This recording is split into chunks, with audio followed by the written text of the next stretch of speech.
ዓለም ላይ ብዙ ያልተጻፉ የወንድ ልጅ ሕግጋቶች አሉ። እነሱን ስታከብሩ ነው ከሌሎች ሰዎች የተሻለ ክብር የምታገኙት። አብዛኞቹ ወንዶች ስለ ራሳቸው ማውራት ይወዳሉ። ይሄ ደግሞ የወንድ ልጅ ባህሪ አይደለም። ስለ ራሳችሁ ባወራችሁ ቁጥር ክብራችሁን፣ ፓወራችሁን እያጣችሁ ትመጣላችሁ። ዛሬ ለሰዎች መንገር የሌለብህና ለራስህ ብቻ ልትይዛችሁ የሚገቡ 5 ነገሮችን እነግርሃለሁ። እነዚህን 5 ነገሮች ለሰው መናገር ስታቆሙ ክብራችሁን ታገኛላችሁ። ሰው እናንተን የሚያይበት መንገድ የተለየ ይሆናል። ከዚህ በፊትም ክብር አጣችሁ ከነበረ፣ ሰው የማያከብራችሁ እንደ ቁም ነገረኛ የሚያወስዳችሁ ከነበረ ከነዚህ ከ5ቱ ነገሮች ውስጥ አንዱን ወይ ሁለቱን ወይ ደግሞ ብዙዎቹን ስለምትናገር ይሆናል። አታስቡ። ዛሬ እነዚህን መናገር የሌሉባችሁን ነገሮች በስነ ስርዓት ከመጀመሪያው ጀምሮ እስከ መጨረሻው እነግራችኋለሁ። ለማታውቁኝ ቴዲ ይባላለሁ። ሰልፍ ኢምፕሩቭመንት ኮንቴንት የሚመቻችሁ ወይም ደግሞ ሁሌ ራሳችሁን ለመቀየር የምታስቡ ሰዎች ሰብስክራይብ ብታደረጉ የቻናል ብዙ ይጠቅማችኋል። በዛው ቪዲዮን ሲጀምሩ ቻናላችን ሞኒታይዝ ስለሆነ በቪፒኤን ማየታችሁ እንዳረሱ። ወደ ቪዲዮ እንሂድ።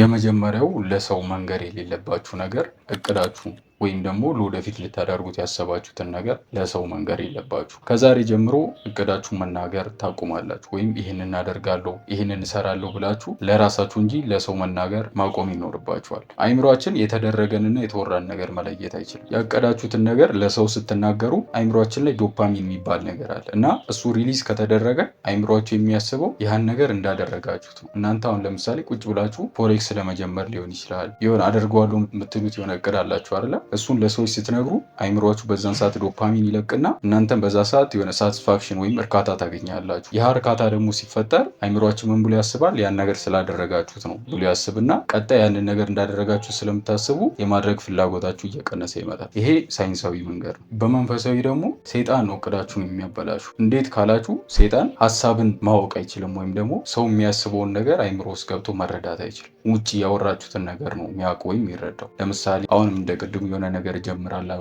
ብላችሁ ለሰው ስትነግሩ የዛኔ ሴጣን ይሰማል አይደለ? በሀሳባችሁ ግን ሀሳባችሁ ብቻ ሆኖ የምታደርጉት ነገር ከሆነ ሴጣን ያን ነገር ስለማያውቅ በራሳችሁ ስንፍና ካልሆነ በስተቀር ያ ነገር ይሳካላችሁ። ለሰው ስትነግሩ ግን ሴጣን መሀል ላይ ይገባና ያ ነገር እንዳይሳካላችሁ ሰርታችሁ እንዳያልፍላችሁ እንዳትለወጡ ያደርጋል። ስለዚህ ከዛሬ ጀምሮ እቅዳችሁን ወይም ደግሞ ልታደርጉ ያሰባችሁትን ነገር ለሰው እንዳትናገሩ። ዩቲዩብ ላይ መጀመር ካሰብ ዝም ብለህ ጀምር፣ ለማንም አትናገር። ሰውነትን ደግሞ ለመገንባት እቅድ ካለ ገብደ ነው ማሳየት ያለብን። የምታደርጋቸውን ነገሮች ከዛሬ በኋላ በዝምታ አድርግ። የዛኔ ተግባሮች ራሱ መናገር ይጀምራሉ። ለሰው ሄደ መንገር አይጠበቅብን፣ ሆነ ነው ማሳየት ያለብን። ሁለተኛው ደግሞ ለሰዎች መናገር የሌለብህ ነገር ስለ ፍቅር ግንኙነት ወይም ደግሞ ስለ ሪሌሽንሺፕ ላይ ስለሚፈጠሩ ችግሮችና የጋራ ሚስጥራችሁን ነገር ለሰው መናገር የለብን። ሪሌሽንሺፕ ውስጥ ፍቅር እንዳለ ሁሉ መጣላት፣ መጋጨት ያለ ነገር እና በዛ ሰዓት ያን ነገር አንድ አድርገህ የምታልፍበት መንገድ ወሳኝ። ትንሽ በተጣላ በተጋጨ ቁጥር ጓደኞች ጋር፣ ቤተሰብ ጋር እየሄድክ የምትናገር ወይም የምታወራ ነገር ከሆነ ያ ለግንኙነታችሁም ለአንተም ክብር ጥሩ አይደለም። ኢቭን ብትጣሉ ወይም ደግሞ ብትቀያየሙ ራሳችሁ ተነጋግራችሁ ነው እንጂ መፍታት ያለባችሁ ሶስተኛ ወገን ወይም ደግሞ ሌላ ጓደኛ፣ ቤተሰብ ምናምን እናንተን ሊያስጠርቅ መምጣት የለበትም። ስትጣሉ ጓደኞች ጋር እየሄድክ ቤተሰቦች ጋር እየሄድክ የምታለቅስ የምታዝን ነገር ከሆነ ያ ያንተን ክብር የሚመጥን ነገር አለ። የወንድ ልጅ ባህሪ አይደለም ሲጀምር። አንዳንዶች ደግሞ አላችሁ ይህንን የመጀመሪያውን ያልኳችሁን ስቴፕ ታልፉና ችግራችሁን ለማንም አትነግሩም፣ ለጓደኞቻችሁም ለቤተሰቦቻችሁም መጣላታችሁን ምናምን ስለ ሪሌሽንሽፓችሁ አታወሩም። ግን ትንሽ ስትጣሉ ምን ታደርጋላችሁ? ወይ ቴሌግራም ወይ ፌስቡክ ወይ ቲክቶክ የሆነ ፕሮፋይል የሚባል ነገር አለ አይደለ? ፕሮፋይላችሁን ጥቅስ በጥቅስ ታደርጋላችሁ። ቆይ ማን እንዳይላችሁ ስለ ግንኙነታችሁ ትንሽም ቢሆን ማውራት ወይም ደግሞ ለሰዎች ማሳየት ከጀመራችሁ የዛኔ ጓደኞችም ሌሎች ሰዎችም እሷ ራሱ አንተን እየናቀች መምጣት ትጀምራለች። ሶስተኛ ድክመትን ለማንም አትናገር። ሁሌ ራሱን ዝቅ አድርጎ የሚያይ ወይም ደግሞ ከሌሎች ሰዎች የበታች ነኝ ብሎ የሚያስብ ሰው ሁሌም እንደዛ እንደሆነ ነው የሚያስብ። ተቀይረ ራሱ አሁን እኮ እንደዚህ ሆኛለሁ ብለህ ለሰው ብታሳይ ራሱ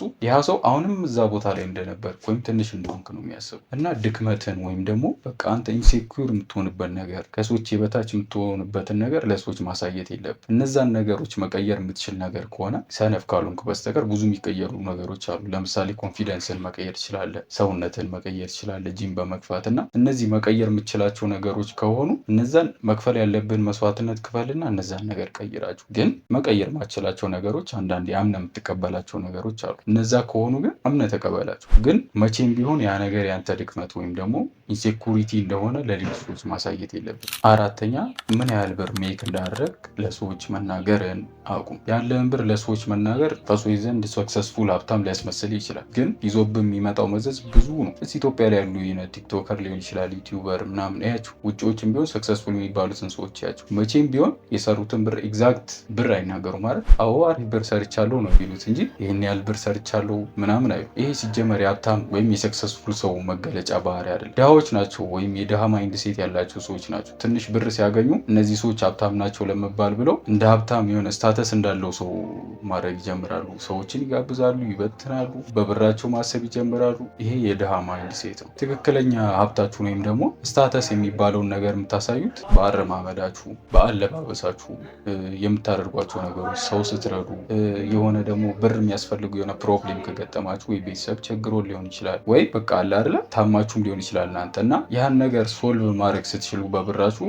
አዎ ያ ሰው ሀብታም ነው ሊባል ይችላል ወይ ሀብታም ናችሁ ትባላላችሁ እንጂ ማይሆን ነገር እያደረጋችሁ ሀብታም ለመባል ብላችሁ የእናንተን ንብረት ሀብት እያሳያችሁ አይደለም ሀብታም የምትባሉት። አብዛኞቹ ዓለም ላይ ያሉ ሀብታሞች ሀብታም ናቸው የተባሉ የሆነ ስታተስ የሚባል ነገር አለ። እሱን ነገር ስታሳይ ነው እንጂ ሀብታም ነኝ ብለህ ተናግረህ ወይም ደግሞ አሳይተሃል።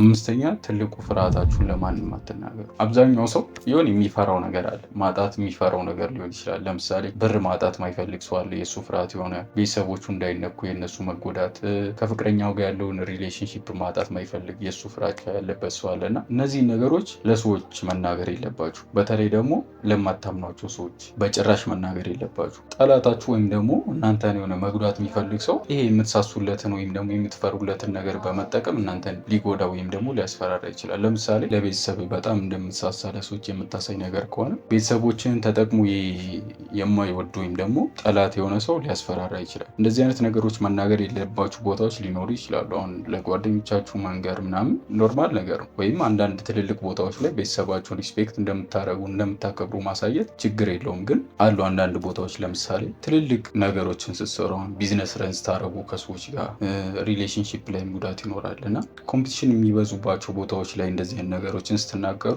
እነዛ ሰዎች ባይፈልጉ ራሱ እናንተን በሆነ መንገድ በምትሳሱለት ነገር ወይም ደግሞ ልታጡት በማትፈልጉት በምትፈሩት ነገር ሊያስፈራራችሁ ይችላሉ እና እነዚህ ነገሮች የራሳችሁ ሚስጥር አድርጋችሁ ያዙ። ለቤተሰብ እንደምትሳሳ አንተ ነው የምታውቀው፣ ሌላ ሰው ማወቅ የለበትም። ማንም ቤተሰብን መንካት የለበትም አይደለ? ስለዚህ ራስን እነሱን ቴክ ኬር አድርግ። ስለ ፍቅረኛም እንድታጣት ማትፈልግ ነገር ከሆነ ማድረግ ማሟላት ያለብን ነገር ትክክለኛ ወንድ ሆነ ነው ማሳየት ያለብን እንጂ ለእኛ እንደምትፈራ ልታጣት እንደማትፈልግ ነግረ የምትቀይረው ነገር የለም። ዛሬ ያሳየው ዓለም ላይ ያሉ የሚባሉ ወይም ደግሞ ራሳቸውን የሚያስከብሩ ሰዎች እነዚህን 5 ነገሮች ባለመናገር ነው። ብዙ ስለ ራስህ ባወራ ቁጥር ለሰዎች ክብርህን እያጣ ፓወርህን እያጣ ነው የምትመጣው። እነዚህ ያልኩን ነገሮች ግን ማስተካከል ከጀመር 5ቱን ነገሮች መተግበር ለሰው መንገድ ስታቆም ክብርህን ማግኘት ትጀምራለህ። ፓወርህን ያጣውም ከሆነ ከዚህ በፊት የምትከበር አይነት ሰው ከነበር ከአሁን እያጣው ከሆነ እነዚህን ነገሮች እስቲ ዞር ብላያቸው። ምን እያጠፋው ነው? ሰው ለምንድን ነው የማያከብረኝ? እነዚህን ህጎች አላሟላውም። የቱኛውን ነው ለሰዎች እየተናገርኩ ያሉት በል እና ዞር ብለህ ራስን አይተህ ማስተካከል ትጀምራለህ። ቪዲዮውን ማየት ብቻ ሳይሆን ደግሞ አክሽን መውሰድ ያስፈልጋል። የዛሬው ቪዲዮ ይህን ይመስል ነበረ። አምሹር እንደጠቀማችሁ ላይክ እና ሰብስክራይብ፣ በዛው ደግሞ ይህ ቪዲዮ ያስፈልገዋል ወይም ደግሞ ማየት አለበት ብላችሁ ለምታስቡት ለጓደኞቻችሁ ይሆናል ለሌላ ሰው ሼር ማድረጋችሁ እንዳረሱ። በቀጣይ ቪዲዮ እስከምንገናኝ ደህና ሁኑ።